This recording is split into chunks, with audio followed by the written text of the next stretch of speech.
కరెక్టేనా? So traffic ఉన్నప్పుడు, చాలా క్లిష్టమైనటువంటి పరిస్థితులు ఉన్నప్పుడు, ఎవరికి ఇబ్బందికరం కాకుండా డ్రైవ్ చేయగలిగితే వాడు గొప్పడు. ఈ కుర్రోళ్ళు వాళ్ళకి ప్రతికూల పరిస్థితుల్లో ఉన్నారు.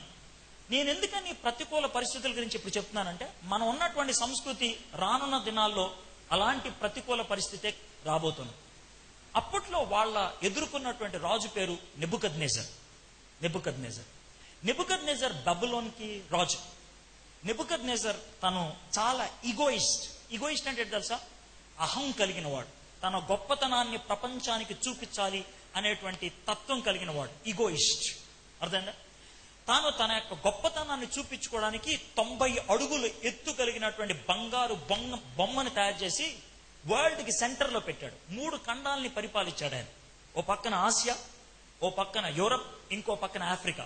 ఈ 3 ఖండాలు కలిసేటువంటి మధ్య ఆసియాలో దూరా అనేటువంటి మైదానంలో 90 అడుగులు ఎత్తు కలిగినటువంటి బొమ్మను తయారు చేశాడు.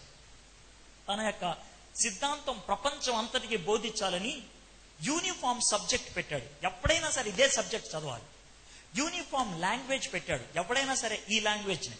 యూనిఫామ్ రిలీజియన్ పెట్టాడు. ఎవడైనా సరే ఈ మతాన్ని కలిగి ఉండాలి. That is Nebuchadnezzar. ఆయన ఎంత ఖచ్చితంగా చేశాడంటే, ఆ విధంగా ఫాలో అవ్వకపోతే మిమ్మల్ని చంపేస్తాను అని అన్నాడు. అది నెబుకద్నెజర్. కానీ గొప్ప రాజు. ఎందుకంటే పబ్లిక్ లో డెవలప్మెంట్ చూపించింది ఆయనే. అద్భుతమైనటువంటి development. Hanging gardens of Babylon కట్టించింది ఆయన. ప్రపంచ వింతల్లో 3వ వింత ఏంటి తెలుసా? గాల్లో చెట్లు మొలిపించాడు ఆయన. గాల్లో చెట్లు మొలిపించి గార్డెన్ కిందకి వేలాడేట్లు చేశాడు. అంత గొప్ప దిట్ట నెబుకద్నెజర్. అయితే ఆయన గురించి ఇప్పుడు ఎందుకు చెప్తానంటే, ఇప్పుడు మన ప్రధానమంత్రి అయినటువంటి నరేంద్ర మోడీ నెబుకద్నెజర్కి ఏమీ తీసుకోడు.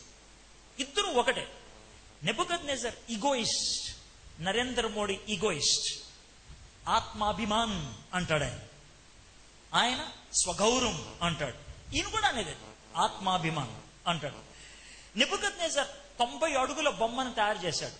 నరేంద్ర మోడీ 182 అడుగుల బొమ్మను తయారు చేయడానికి 2500 కోట్లు సమకూర్చాడు.